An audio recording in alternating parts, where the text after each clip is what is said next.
Okay, so here's what we were talking about last time. Just a real quick kind of reminder, refresher, what we were talking about last time. Eigenvectors and eigenvalues. So what this is all about is ultimately this equation. Given a particular matrix, whatever matrix we're talking about, we define eigenvectors and eigenvalues as follows. We're looking for vectors such that when you multiply by the matrix, you get a multiple of that vector. Those are called the eigenvectors. The eigenvalues are the corresponding multiples, those corresponding scalars. So again, kind of not immediately clear why we would care about such a thing. Those reasons will become clear hopefully today, at least in part. Some reminders of the methods that we talked about. How do you find the eigenvectors and eigenvalues? This equation is equivalent to that equation, which leads to the realization that when this polynomial is equal to 0, you've got an eigenvalue. So you find eigenvalues by looking at roots of this thing that we call the characteristic polynomial. The eigenvectors then are in the null space of A minus lambda I. Per that equation. Okay, we went through a detailed example there. I gave you some discussion of a clever and convenient way sometimes that you can find that null space. And it's lucky break in this case because you know the matrix is singular. And because it's obviously not the zero matrix, at least not in this case, it just ends up being a really easy situation. It's a surprisingly easy situation that happens to be that we're looking for a one-dimensional vector space, and one-dimensional vector spaces are really convenient. So capitalize on that when the opportunity presents itself. I'm a big believer. And other details, discussion, let's see, more example. Sometimes you do get a two-dimensional, like a 3x3 matrix. You might have a two-dimensional null space of A minus lambda I. So the argument changes a little bit there, but nevertheless, still the rank argument helps you avoid some a little bit of work. So that's nice. Okay. How many eigenvectors are you going to find? Sloppily speaking, never any more than the multiplicity. You might say best case scenario, you get as many as the multiplicity.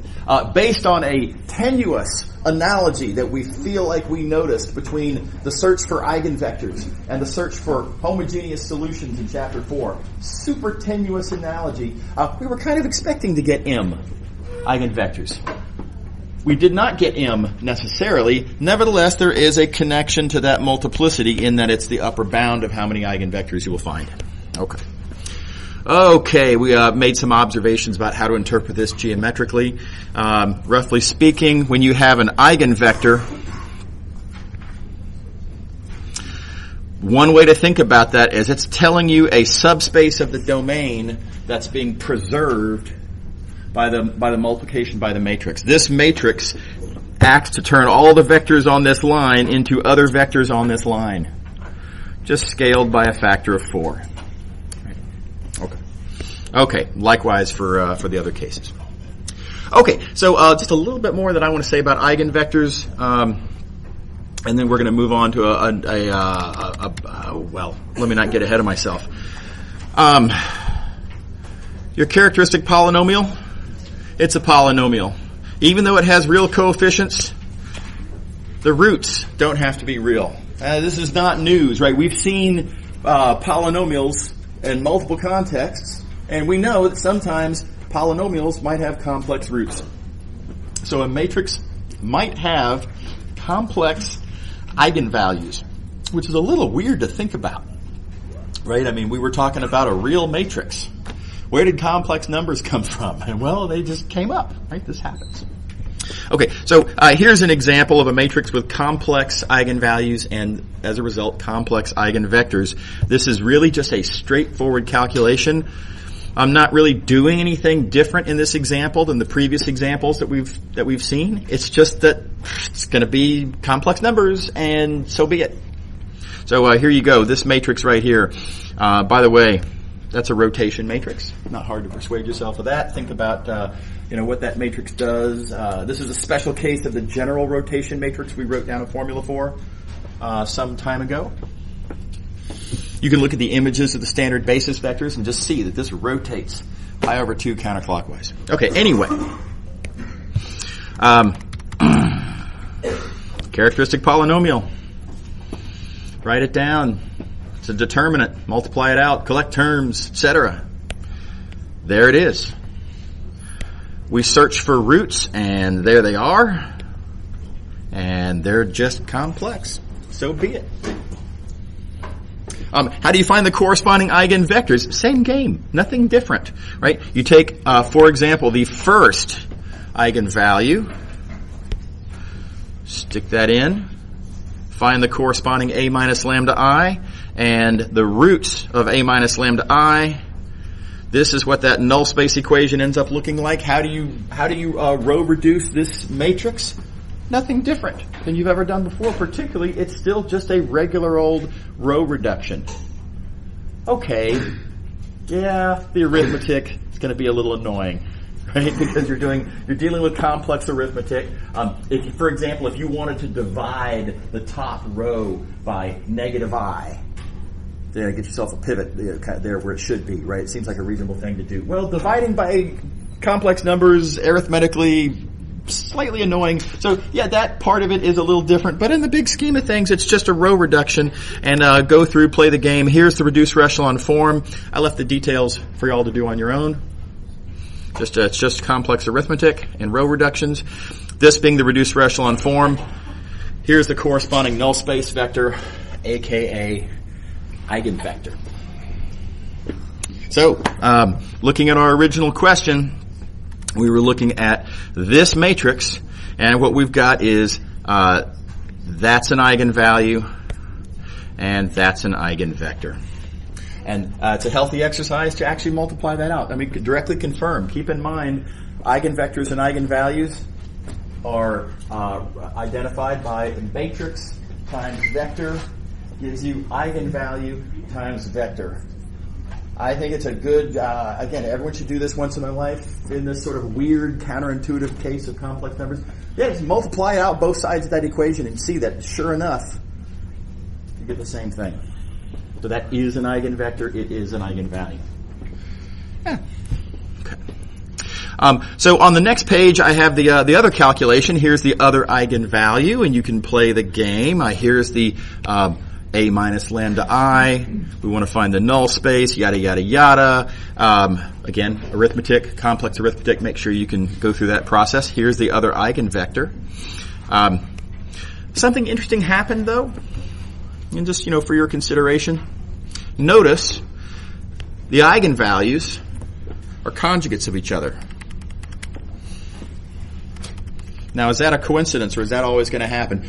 This is not a coincidence, and it's also really not very surprising. Look at this. We started off with a real matrix. When you take a real matrix, then the characteristic polynomial is going to have real coefficients. That's how you compute determinants. You're just going to take you're going to take this matrix, stick on some minus lambdas on the diagonal, and when you multiply out all real numbers, you're going to get all real coefficients. And we already have a theorem that says that if you have a polynomial with real coefficients, the roots will be conjugates of each other. Okay, so that's not surprising. The new information that I will give you is, and we can see this in the answers we got here, eigenvalue, eigenvector, other eigenvalue, other eigenvector. We noticed that the eigenvalue was the conjugate of the other eigenvalue. Notice here the eigenvector is the conjugate of this eigenvector. So the eigenvalues are conjugate to each other, and the eigenvectors are also conjugate to each other. And that's not a rehash of old information. This is a new result. It's not a hard result to prove. The book has a proof of this fact in the theorem, in the book.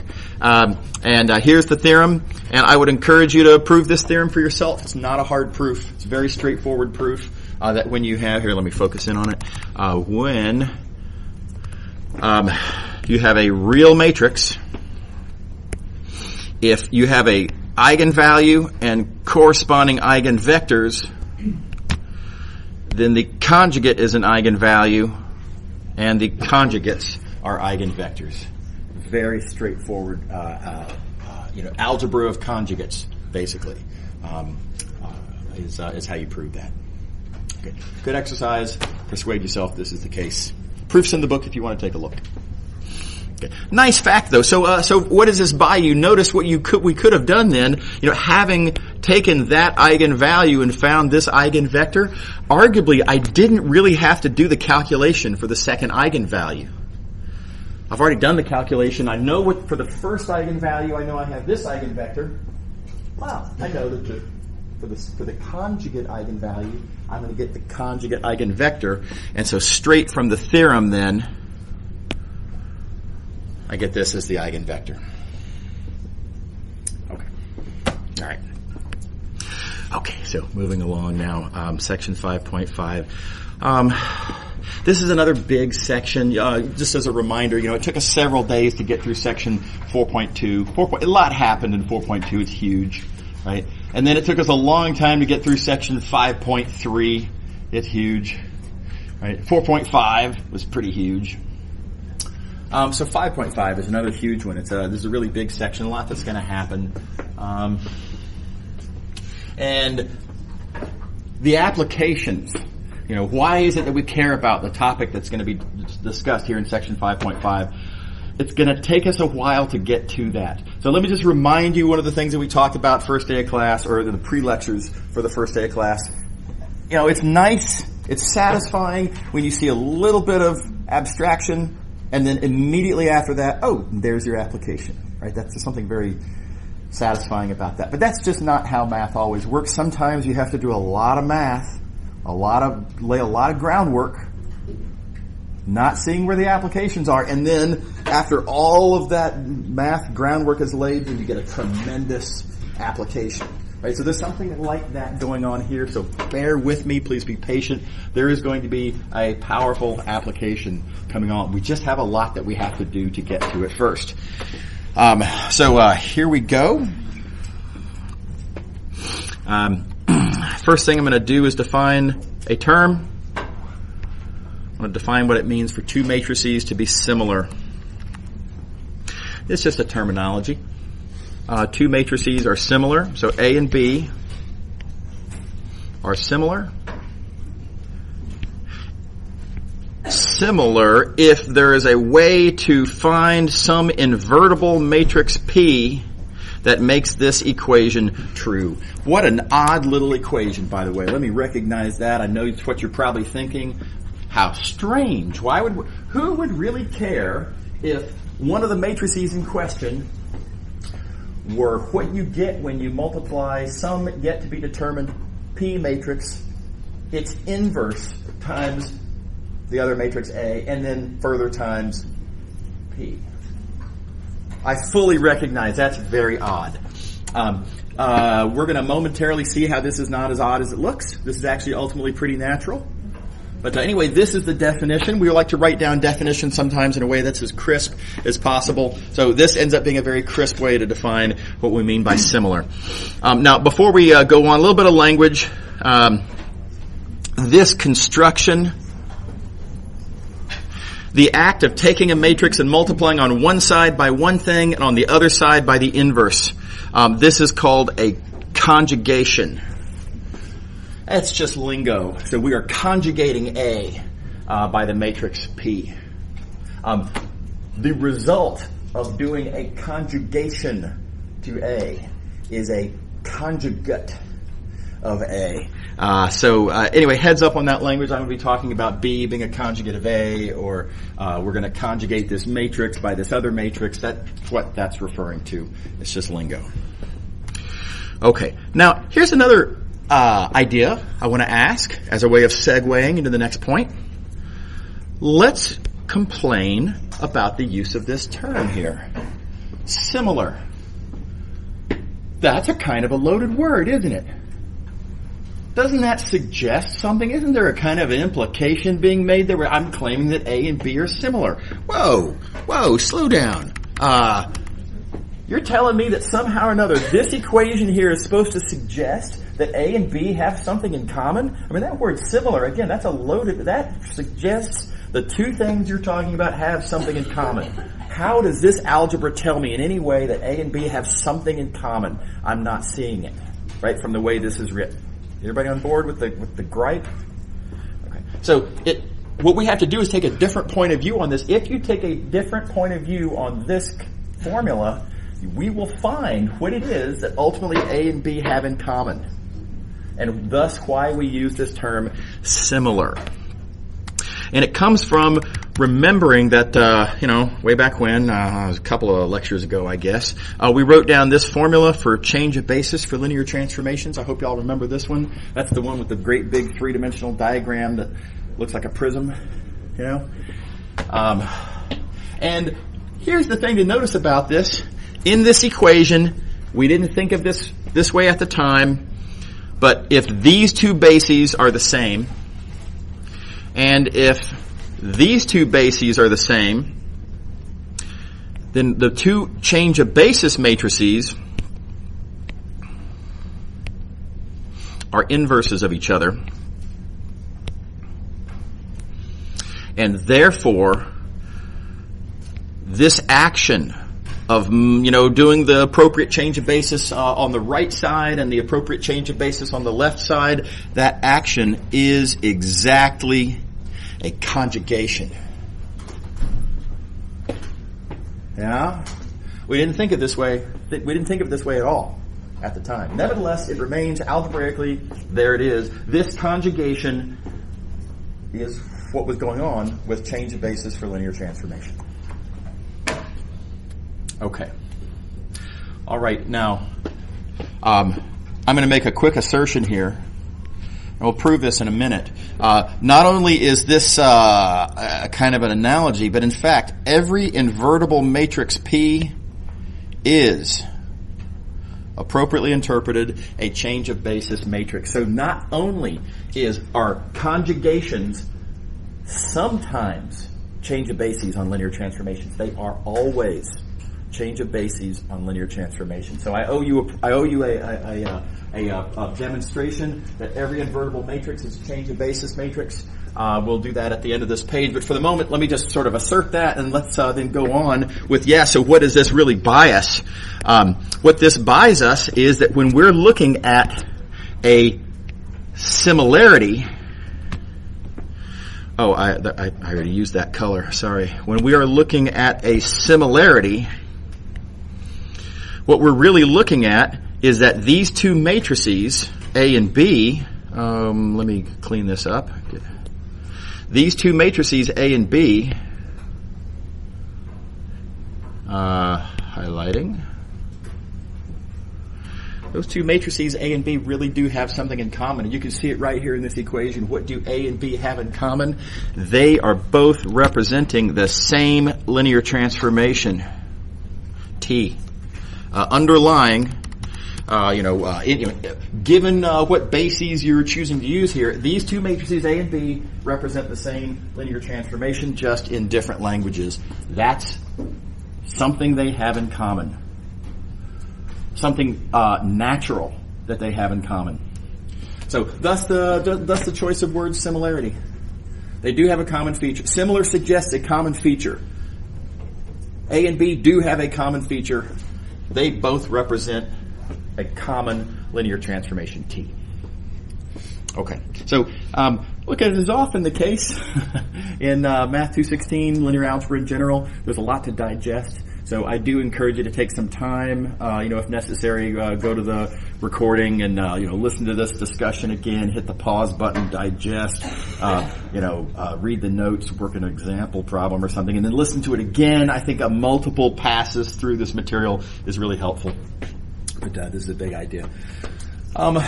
Before I go on, I want to say another quick word about this? This is not our first time to see an example of two matrices having a relationship with each other using a word that suggests they have something in common.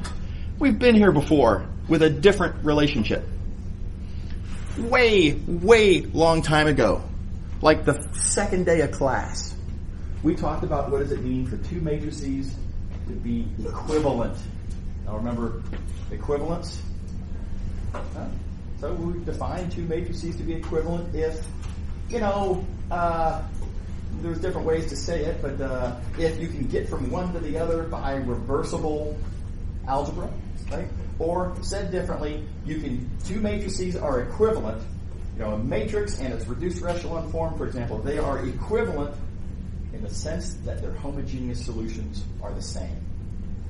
So again, what was the motivation for that use of the word equivalent?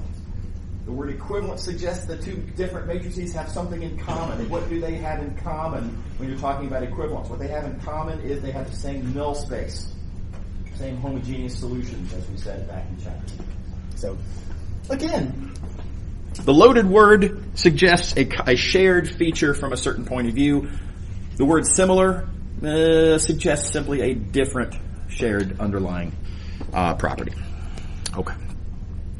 All right. Now I owe you an explanation that every invertible matrix can be viewed as a change of basis matrix. This is a very quick proof. I'm going to leave the details of this proof to you. But if you have an invertible matrix, that matrix has columns. Here, let me do it like this. That matrix has columns.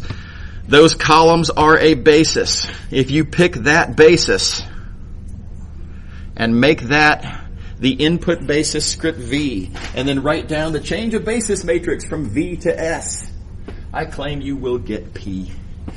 Details for you all to work out, but this works every time. Every invertible matrix, therefore, is a change of basis matrix. Okay, so this would be a great proof to flesh out. Think about, how do you fill in the blanks on, I've got most of it written out here for you, but how do you fill in the blanks on the rest of the argument, and then how would you write it down? Great practice problem. Okay, so we're going to do a lot with this term similarity. Going forward, I want to encourage y'all to make sure that you always think about this word similarity in two different ways. When you see that word similar, think conjugation. Sure, fine, okay. But arguably more importantly, when you see that word similar, think shared underlying linear transformation just represented with respect to different languages. And I think that's really ultimately better way to think about it. Okay, moving along. Here's a new word. A matrix is diagonalizable. This is going to be a big deal. We are going to solve differential equations powerfully, taking advantage of this notion of diagonalizability. And again, it's going to take us a while to get there, right? But there's big applications that come from this concept. Here it is. What does it mean for a matrix to be diagonalizable? It's diagonalizable if it's similar, there's that word, similar to a diagonal matrix. Okay, now let's take a different point of view on this. Keep in mind this word similar. There's different ways to think about this word similar. On the one hand, it means conjugation. Yeah, sure. Okay, so that means that we're going to conjugate this matrix, and the result of the conjugation will be diagonal. Okay, fine, sure. But here's this other point of view on similarity. Again, I think ultimately kind of a better point of view, at least in this context of similarity. Similarity means that this matrix, come on, stylus. This matrix that I claim is diagonalizable, the underlying linear transformation viewed with respect to a different basis. And if we say it's similar to a diagonal matrix, then what we're saying is that, from the point of view of this different basis, from the point of view of some cleverly chosen basis script V, this underlying linear transformation, thought of with respect to that different language, is actually diagonal. Okay. So this is, like I say, I think a more powerful way of thinking about diagonalizability. Here's the same concept said in a slightly different way. If you say that a matrix is diagonalizable, ultimately, keep in mind when you talk about a matrix, you're really ultimately talking about a linear transformation. So think about the following, not from the point of view of the matrix itself. Think about this from the point of view of the linear transformation. What we're saying when we say something is diagonalizable is that linear transformation, viewed with respect to the standard basis, you're understanding T in an awkward way. That the standard basis is just not the best way to understand T. That much better than the standard basis would be to understand the exact same linear transformation T with respect to a different, more clever basis, yet to be identified. Right? And that with respect to this cleverly chosen basis script V, that linear transformation is simple. I don't mean that in a strict term, but that linear transformation with respect to script V is a lovely matrix that we all like. We all like diagonal matrices. I'm going to persuade you why we like diagonal matrices in a minute, but right off the bat, here's why I like diagonal matrices. Chock full of zeros. Right? Zeros are lovely. Very convenient. And there's a long list of other reasons why we like diagonal matrices. But so diagonalizable then, my favorite point of view on diagonalizability is that we're talking about a matrix that you're looking at in the wrong way. You shouldn't understand that matrix with respect to the basis you were chosen. You should look at that underlying linear transformation a different way, and that from that appropriately different point of view, the linear transformation is a lot easier than it looked from your original point of view. Okay, so diagonalizable. So why should we care about diagonal matrices? What is it that's so great about diagonal matrices? It's going to turn out that there's a certain kind of differential equation involving diagonal matrices that are crazy easy to solve. And so being able to reconceive of a matrix diagonally is going to make differential equations much easier. This is super powerful. There are other reasons that we care about diagonal matrices. The one that I can show you right now, and again, there's sometimes you got to do a lot of background before you can get to the applications. Those applications are going to come, but one I can show you right now, real easy. Diagonal matrices have easy eigenvalues and easy eigenvectors. I'm not going to prove this theorem, but I'm going to persuade by example, and I think you'll totally buy this. But let me just show you an example of this in action of how diagonal matrices have super easy eigenvalues. Here's a diagonal matrix. 7, 3, 8. Let's say diagonal matrix. Let's put zeros everywhere else. And I'm going to try to figure out what vectors can I multiply this by to get a scalar that we know is going to be the eigenvalue times the exact same vector. And here they are. If I were to multiply by 1, 0, 0, I get 7 times 1, 0, 0, that 7 having come from there. Easily observed arithmetic. First standard basis vector is an eigenvector. First diagonal entry is the eigenvalue. How about that? Here's another this very analogous example. I almost said similar. Wouldn't that have been corny? 0, 1, 0 is an eigenvector. The eigenvalue is 3. So the second standard basis vector is an eigenvector. The second diagonal entry is the eigenvalue. Easily observed arithmetic. Right? And once you write this down a couple times, you're going to sort of notice the pattern and realize, yeah, this is always going to work.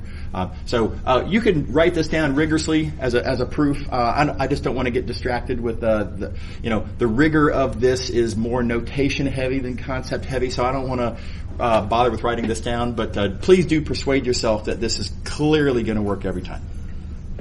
Okay. Okay. Alrighty.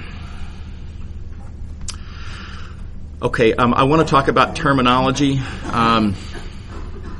a little bit. Let's go back to this terminology here of diagonalizable. Diagonalizability means taking a matrix and by way of change of basis, turning it into, you might say, turning it into a diagonal matrix. So we're going to take a thing and we're going to do something to it and turn it into a different thing. This is the act of diagonalizing the matrix. Right? Here's where we've done something like that before. Again, let's go all the way back to chapter 1, row reductions. Right? We talked about row reducing a matrix.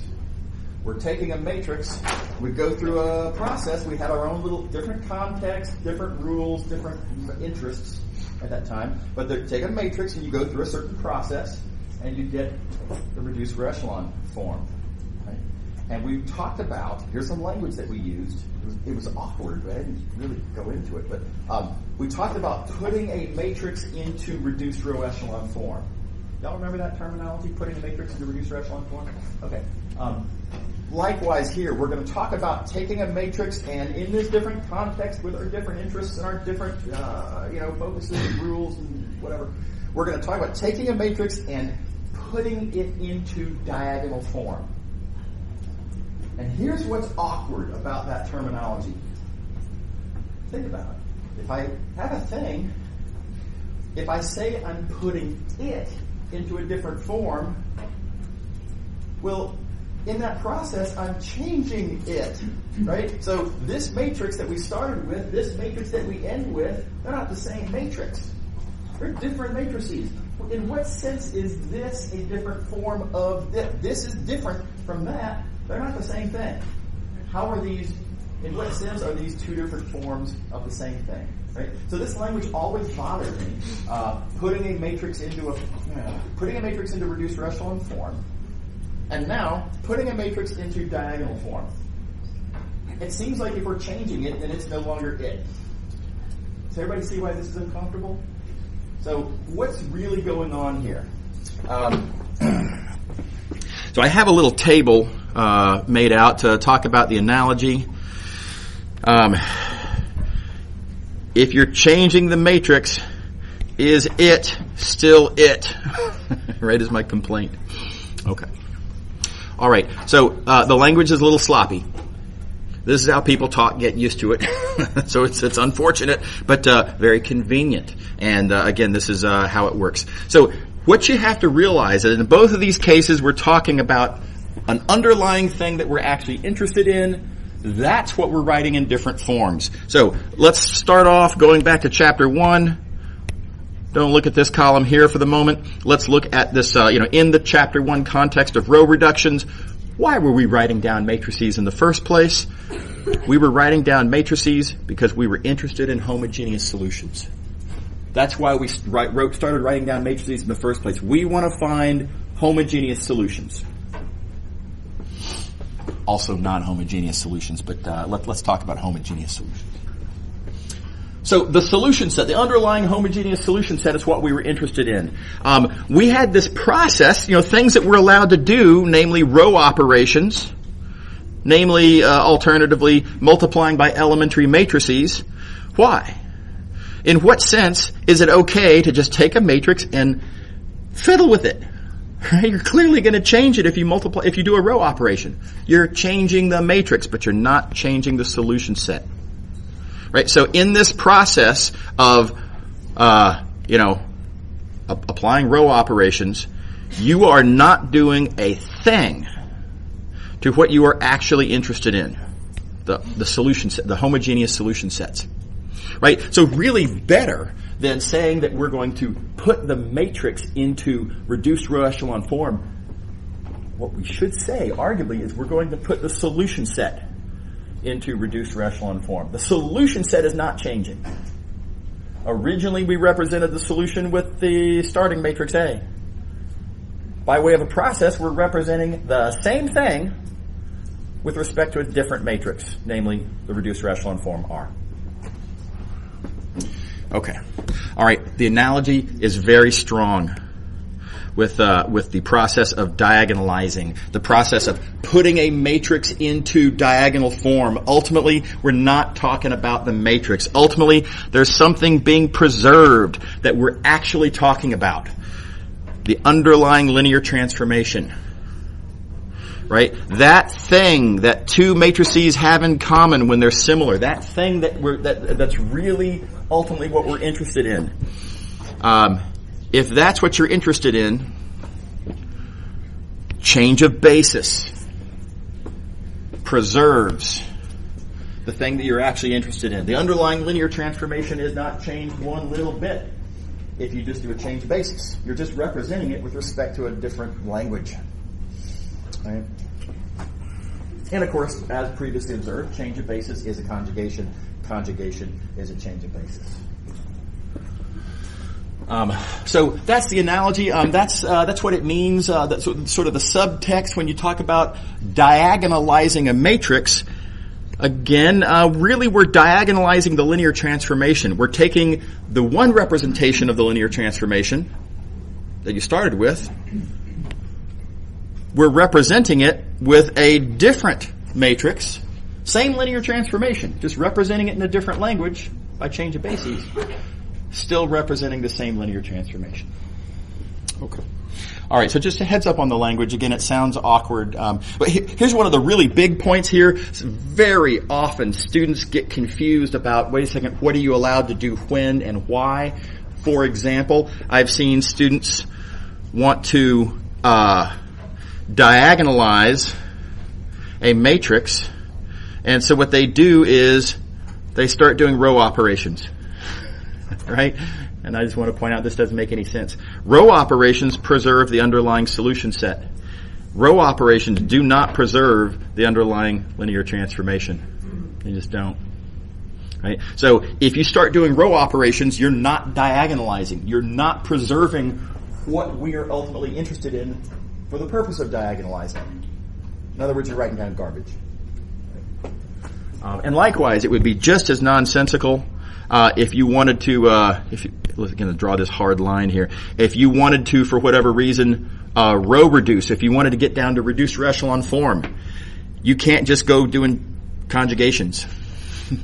That does not preserve the underlying solution set. That would preserve the underlying linear transformation that we don't care about when you're doing a row reduction. Okay, so be aware of, again, two things. I want you all to see the analogy between what's happening with row reductions, what's happening with diagonalizations. Make sure you understand the language.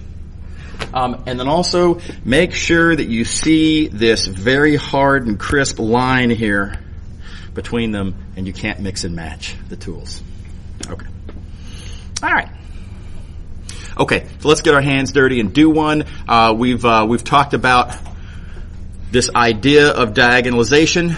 We've talked about, the idea then is that you are doing a change of basis. What's that basis? How do you find it? What does this actually look like in practice? Again, let's get our hands dirty. Here's a matrix. You may recognize this matrix. Right, so we've already found the eigenvalues and eigenvectors for this matrix. Here's the eigenvalues. Here are the corresponding eigenvectors. Hope everybody remembers the details there. So I'm skipping over, yada, yada, yada, over a lot of calculations. Make sure that you're good with those calculations. Okay. Okay. Weird. Weren't we talking about change of basis? Right? The whole idea of diagonalization, aren't we trying to do a change of basis to get at the underlying linear transformation? Why are we all of a sudden talking about eigenvectors? It seems like an odd choice, but what I'm going to do is I'm going to take this matrix that is currently understood with respect to the standard basis. I'm going to do a change of basis where I use my eigenvectors as my new basis for reasons that are not at all clear at this particular second. All right, so this is a real kind of hey, I gotta this is good, let's throw them together and see if something neat happens. Right, we're taking a 5.4 concept and we're going to do kind of a 5.3 thing with it for no apparent reason. Let's see what happens. Okay, so using this basis, script V, how do I find this linear transformation? By the way, I emphasize, same underlying linear transformation, previously understood with respect to the standard basis, now being understood with respect to this new basis. How do I compute that matrix? Here's the rules. The matrix has columns that are these.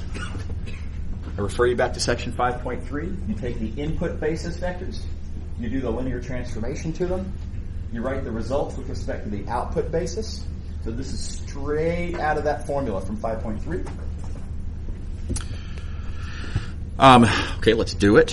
What is T of V1? Oh, wait a minute. V1 is an eigenvector. So T of V1 is eigenvalue times V1. That's the big idea of eigenvectors. Yeah? Okay. All right, next question. How am I going to write negative V1 as a linear combination of a list of vectors that includes V1? Again, this is the dream. This is the happy story that you're always kind of hoping for. I need to figure out how to write a multiple of V1 as, among other things, a multiple of V1. Right? So this is always look for the freebies. Right? Negative V1 is clearly, I'll just write this out, negative V1 is negative 1 V1 plus 0 V2. And thus those coordinates are negative 1, 0. Yeah? Everybody on board? Okay. All right. Okay. Second column, right? That was our first. So the first column we have is that. Our second column, well, here's the formula, straight out of 5.3. What is T of V2? Oh, wait a minute. V2, again, eigenvector. Right? So, again, on purpose, we picked the basis to consist of eigenvectors. So, what is T of V2? T of V2 is a multiple of V2. Again, eigenvalue times V2. That's what eigenvectors are good for.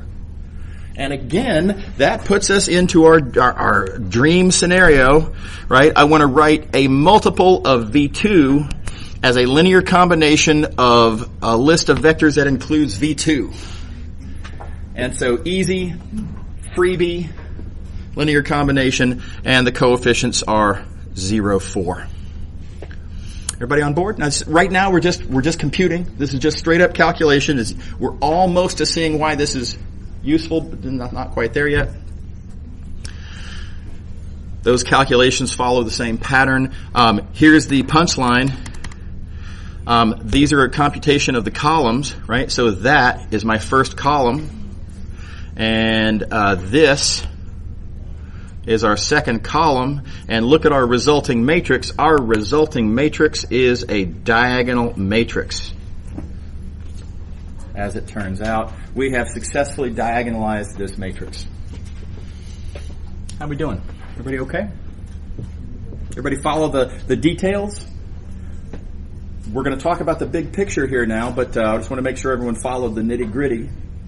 Everybody on board? Okay, so did we just get lucky here? Right? Or is this always going to work? Or what's the deal here? The big idea seems to have been, you choose eigenvectors to make up your basis, or at least that was the only observation that we made. That's all we noticed about this choice that we made. And as a result, oh my gosh, we inadvertently diagonalized the matrix. So let me ask, is this in general how this should work? Let's reverse engineer this process. Let's look at this one column at a time. Ultimately, as far as this first column is concerned, what is it that makes this matrix diagonal? And is it that this number here is -1? Not really. What makes, as far as the first column is concerned, what makes this look diagonal from the point of view of that first column is the fact that this is a 0. The fact that that's a 0 is what diagonal looks like with respect to that first column. So why is this a 0, I ask rhetorically? That's a 0 because this is a multiple of V1. Why is that a multiple of V1? Well, it's because V1 is an eigenvector. Right, so you can really just trace it right back and see that, yeah, sure, this is what you have to do. If you want to be diagonal, in each column you're going to need zeros everywhere except for the diagonal entry. Having those zeros everywhere in coordinates means that the value of your linear transformation has to be a multiple of that input vector, which means it needs to be an eigenvector. So, yeah, starting to look like using a basis of eigenvectors ought to be the trick. And in fact, this is always true. So we've stumbled across a big theorem. We're going to prove that on the next page. But let me make some observations about a different point of view on this. So how does this look like from a change of basis point of view? We came at this in the first place by computing this matrix one column at a time. Let's think instead about how we could get this matrix as a change of basis. Here's our original matrix. The result of looking at it from the point of view of this different basis is, well, we did a change of basis. You know, here's the change of basis matrix. Don't forget the inverses. Okay. There is a change of basis. Now, what was the point? Well, the point was that this was made up of eigenvectors. Therefore, this basis consists of eigenvectors, and therefore, these columns are eigenvectors.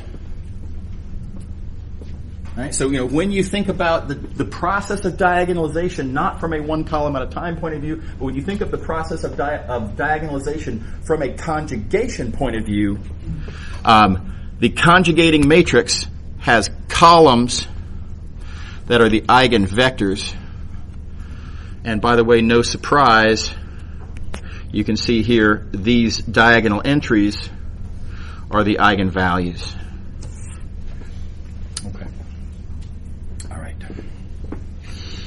Okay, so now what we've got here is a numerical example. I hope that you'll find these two different points of view on this, on our first diagonalization, right? This is our very first one.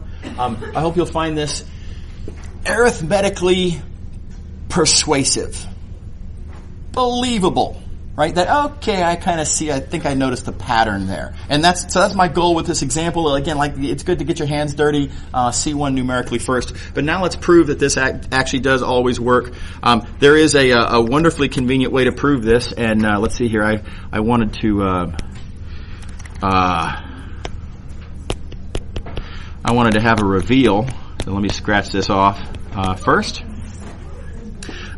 Here's my theorem. A matrix is diagonalizable if and only if